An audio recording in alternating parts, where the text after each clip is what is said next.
बिस्मिल्लाहिर्रहमानिर्रहीम। अस्सलाम वालेकुम नाज़रीन, मैं अहमद फ़वाद हूँ और आप यूट्यूब चैनल देख रहे हैं। नाज़रीन, सबसे पहले तो ईद के इस पुरमसरत मौके पर तमाम नाज़रीन को जो पाकिस्तान में हैं, जो पाकिस्तान से बाहर हैं, ओवरसीज़ हैं, इनको ईद की ढेरों खुशियों की मुबारकबाद। बहुत इंपॉर्टेंट डिटेल्स आपके साथ शेयर करनी है। इमरान खान साहब ने ईद के मौके पर एक पैगाम भेजा है अपनी कौम के लिए, आवाम के लिए। आपके साथ तफसीलात शेयर करूँगा और इस पैगाम में मोहसिन नकवी के हवाले से इमरान खान साहब ने क्या कहा है, इस पर भी कुछ डिटेल्स आपके साथ शेयर करनी है। और ख़ास तौर पर पाकिस्तान तहरीक इंसाफ के अंदर जो ग्रुपिंग इस वक्त चल रही है, इस पर भी इमरान खान साहब सख्त बरहम हैं। तफसीलात आपको बताऊँगा।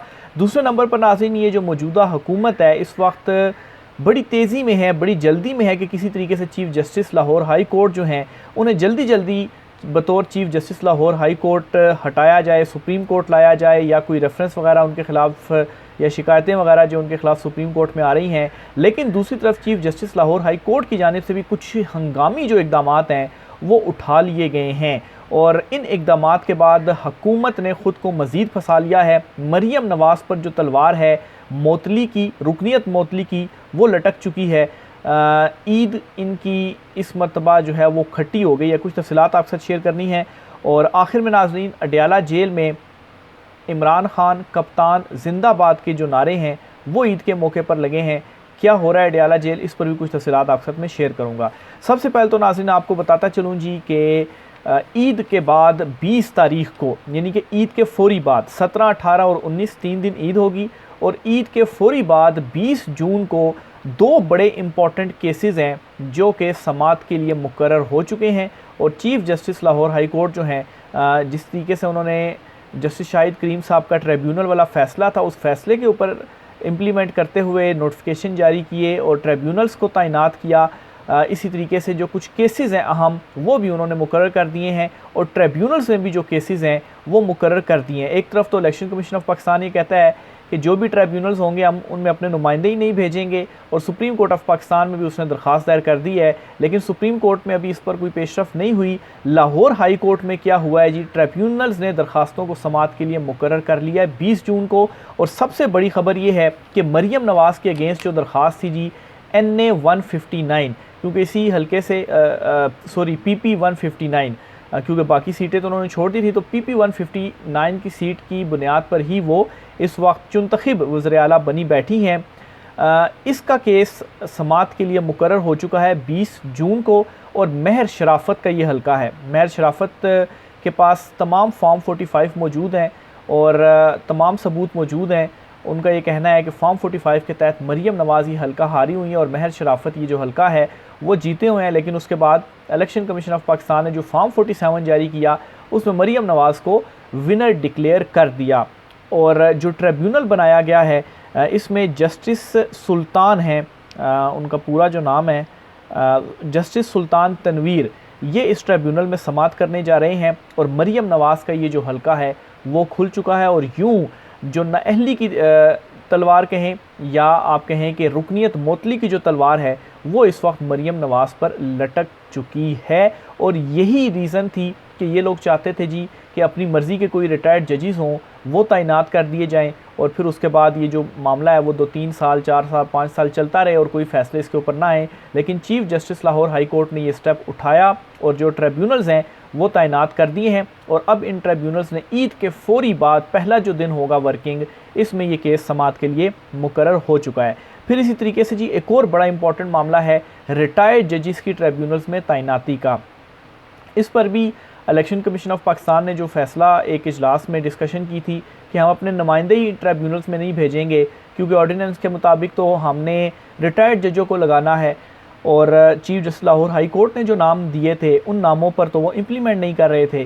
तो इस पर क्या हुआ है जी, रिटायर्ड जजों का जो ऑर्डिनेंस है, जो मामला है, वो भी लाहौर हाई कोर्ट में चैलेंज हुआ था। सलमान अकरम राजा ने ये चैलेंज किया था और ये दरख्वास्त भी समात के लिए मुकर्रर हुई है। 20 तारीख को इस पर भी समात होगी। और ये समात करेगा कौन? जस्टिस शाहिद करीम साहब इसके ऊपर समात करेंगे।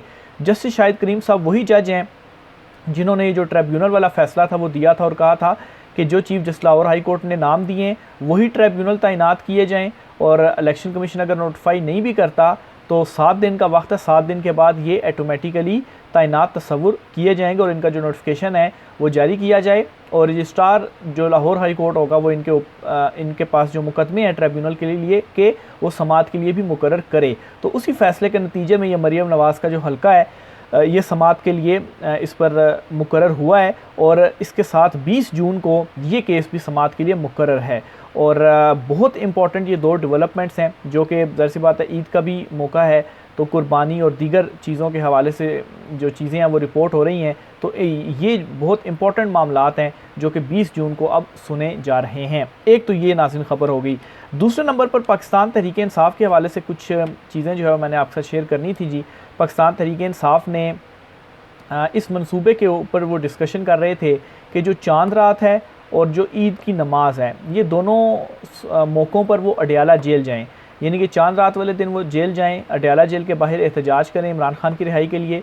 और तमाम जो लीडरान वगैरह हैं इस वक्त पाकिस्तान तहरीक इंसाफ के जिनके हाथ में अभी भागदौड़ है, ये ईद की नमाज़ भी वहीं अडयाला जेल के बाहर ही पढ़ें और अपना एहतजाज रिकॉर्ड करवाएं और उसके बाद फिर बेशक वापस आ गए। लेकिन इस प्लान के ऊपर इम्प्लीमेंट नहीं हुआ और ये प्लान कोई ऐसा नहीं था कि इसके ऊपर इम्प्लीमेंट ना हो सकता। और अगर पाकिस्तान तहरीक इंसाफ ऐसा करती तो आज ईद के मौके पर भी आप देख रहे होते ये कुर्बानी की ख़बरें जो थीं वो तो चलती, लेकिन उसके साथ ही अडयाला के हवाले से भी जो ख़बरें थी आज सारा दिन सोशल मीडिया के ऊपर वो भी चलती रहती। अब इसके ऊपर पीटीआई ने, अगर ये मंसूबे के ऊपर डिस्कशन हो रही थी तो ये किया क्यों नहीं गया? क्या गिरफ्तारियों से वो डर गए हैं, इस वजह से वो नहीं कर रहे? इसके ऊपर भी मैं आता हूँ, लेकिन एक छोटी सी एफ़र्ट हुई है और सिमाबिया ताहिर साहिबा हैं, उन्होंने रात गए अडयाला जेल के बाहर एक जो रैली सी है वो निकाली और वो अडयाला जेल के बाहर अपने जो भी उनके साथ कारकुनान मौजूद थे वो वहाँ पर गए। इमरान खान जिंदाबाद के अडयाला जेल के बाहर जो नारे हैं वो लगे। मोटरसाइकिलों के ऊपर उनकी ये रैली थी सिमाबिया ताहिर साहिबा की। लेकिन अब सवाल यहाँ पर वही है कि सिमाबिया ताहिर साहिबा इंडिविजुअल इंफरादी हैसियत में इस तरह की रैली वो निकाल सकती हैं, तो बाकी जो लीडरान हैं वो क्यों नहीं ये स्टेप उठा रहे?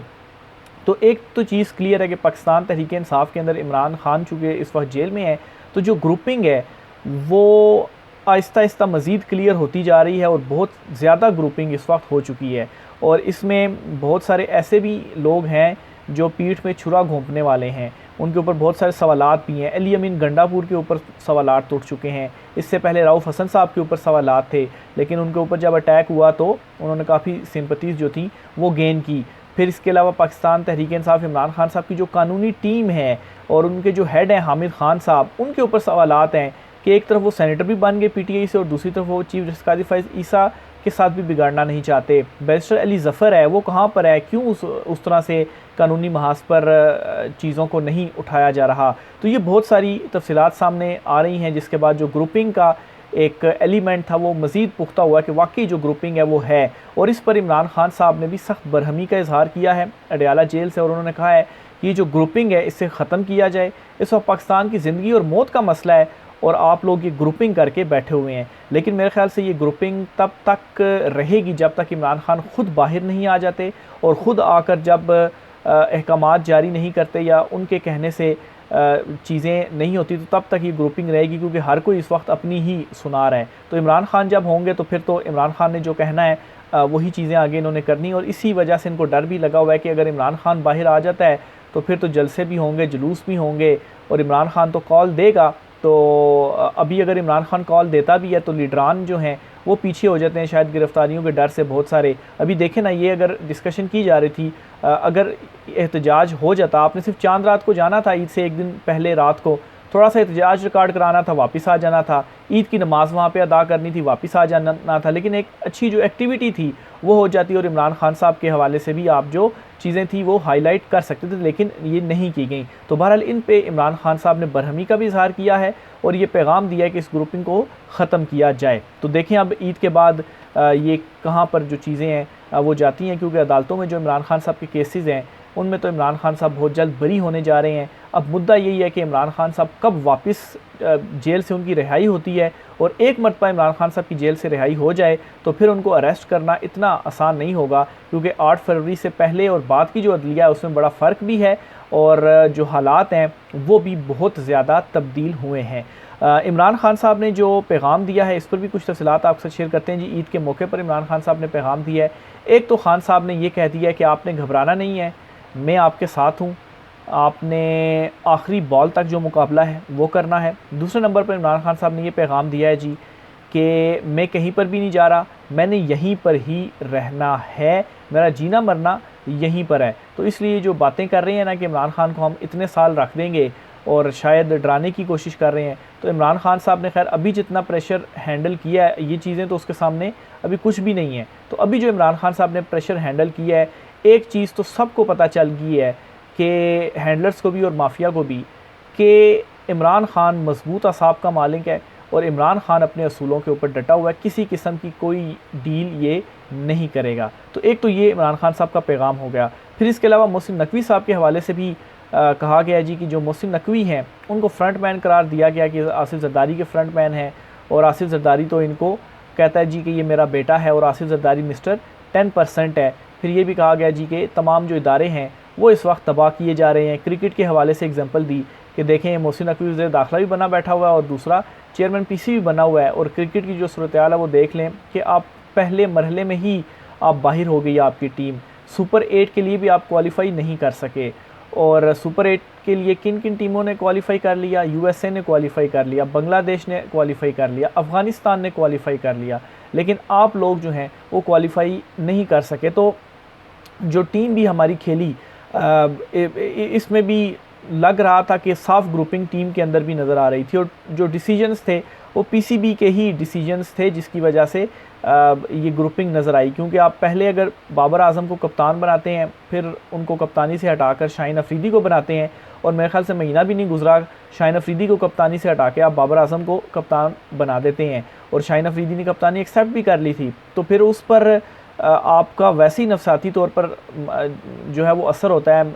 आप अंदर ही अंदर सोच रहे होते हैं कि देखें बाबर आजम जब कप्तानी से हटा तो शाहीन अफरीदी आ गया कप्तानी पर, अब जब शाहीन अफरीदी हटा तो बाबर आजम आया, तो शाहीन अफरीदी के ज़ाहिर सी बात है जहन में ये चीज़ आएगी कि अभी महीना ही हुआ था और ये इसे दोबारा कप्तान बना दिया गया। और फिर मोहम्मद रिजवान जो हैं उनके हवाले से एक चल रहा है जी कि मोहम्मद रिजवान को कप्तान बनाया जाए। Shadab Khan out of form है, उनको बार बार टीम में खिलाया जा रहा है, जगह उनकी नहीं बनती। इफ्तिखार जो हैं उन्होंने कोई मेरे ख्याल से 50 से ज़ायद मैच इंटरनेशनल मैच पाकिस्तान से वो खेल चुके हैं। मुझे कोई उनके 2 मैच बता दे कि इफ्तिखार ने पाकिस्तान को नीचे आकर ये 2 मैच जितवाए हों पाकिस्तान को। पूरे वर्ल्ड कप में, वर्ल्ड कप से पहले जितनी सीरीज़ हुई हैं उनमें इफ्तिखार साहब की कोई परफॉर्मेंस नहीं है, वो टीम में शामिल हैं। फिर वहाब रियाज साहब जो चीफ़ सेलेक्टर बने हुए हैं, उनको किस खाते में चीफ़ सेलेक्टर बना दिया गया? आमिर को, इमाद वसीम को आप वापस ले आएँ, उनकी क्या परफॉर्मेंस रही? मोहम्मद आमिर ने तो 18 रन्स यूएसए से जो है वो जो सुपर ओवर था जिसमें कोई 7-8 वाइडें थी, ये मोहम्मद आमिर की परफॉर्मेंस थी। तो मेरे ख्याल से इन पर भी इमरान खान साहब ने गुफ्तगू करते हुए चेयरमैन पीसीबी जो हैं मोहसिन नकवी साहब, अच्छा मोहसिन नकवी साहब देखें जब यूएसए से हारा और मैच पाकिस्तान, तो वो आकर बयान देते हैं कि टीम के अंदर छोटी नहीं बड़ी बल्कि एक बड़ी सर्जरी की ज़रूरत है। और फिर उसके बाद उसी बयान से वो यू टर्न लेते हैं और कहते हैं जी कि 1 महीने का टाइम दें, वर्ल्ड कप के बाद फिर बात करेंगे और ये जो टीम है वो वर्ल्ड कप जीत कर आएगी। तो अब तो खैर सारी चीज़ें ख़त्म हो गई हैं, आप देखें क्या जो डिसीजंस हैं वो लेते हैं। और इनको समझना चाहिए कि पाकिस्तानी जो टीम है ये कोई आर्मी के अंदर वाला सिस्टम नहीं है। यहाँ पर ये तमाम इंडिविजुअल कैपेसिटी में स्टार्स हैं, पाकिस्तानी अवाम ने उनको स्टार्स बना दिया है। तो इस तरीके से अगर रवैया रखा जाएगा तो ऐसे फिर क्रिकेट टीम से नहीं चल सकती। तो ये जी इमरान खान साहब ने बहरहाल कुछ जो डिटेल्स हैं, कुछ मामलात वगैरह हैं वो शेयर किए हैं। आखिर में जी मैं देख लूँ कुछ मज़ीद चीज़ें तो नहीं हैं। तो ये जी कुछ आम तरीन तफसीलात थी, राय का इज़हार कीजिएगा। आज ड्यूटी पर हूँ मैं भी, मेरा बैकग्राउंड थोड़ा देख रहे होंगे कि तब्दील है। ईद के पहले दिन ड्यूटी लगी हुई है, बहरहाल शाम को इंशाल्लाह घर जाएंगे। शाम की वीडियो में आप देखेंगे कि वहीं से मैं चीज़ें जो है वो करूँगा। राय का इज़हार कीजिएगा। अल्लाह हाफ़िज़।